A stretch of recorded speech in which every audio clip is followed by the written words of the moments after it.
Dans les rues de Conakry, les hommes en armes se font rares, un fait qui peut sembler banal, sauf qu'il y a quelques mois encore, les militaires faisaient régner la terreur dans les villes. Vol, intimidation, le comble de l'horreur a été atteint le 28 septembre dernier, lorsque les forces de sécurité ont massacré au moins 156 opposants venus manifester dans un stade de Conakry. Aujourd'hui, alors que le pays organise ses premières élections libres, les Guinéens partagent tous le même espoir. Nous voulons maintenant que l'armée remette le pouvoir aux civils pour qu'on puisse mieux se comprendre. Parce qu'on a peur de l'armée, il y a des choses qu'on ne peut pas dire devant l'armée. L'armée a été le pilier des régimes successifs depuis l'indépendance en 1958. Mais les complots, les purges et les divisions ethniques ont longtemps fait de la Guinée une véritable poudrière. L'arrivée au pouvoir du général Sékouba Konaté après l'attentat contre Moussa Dadis Camara fin 2009 a changé beaucoup de choses.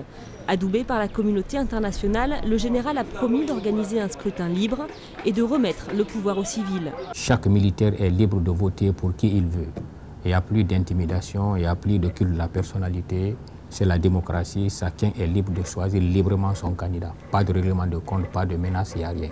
Le président qui sera démocratiquement élu, l'armée se mettra à sa disposition. Si le scrutin a toutes les chances d'être globalement libre et transparent, l'inquiétude porte sur l'après-élection.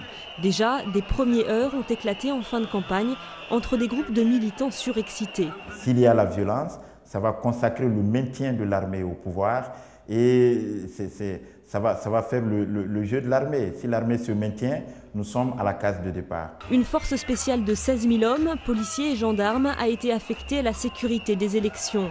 Mais si les inquiétudes sont réelles, l'espoir l'est encore davantage. Les Guinéens ont soif de liberté et tous sont conscients que pour la première fois de leur histoire, la démocratie est à portée de main.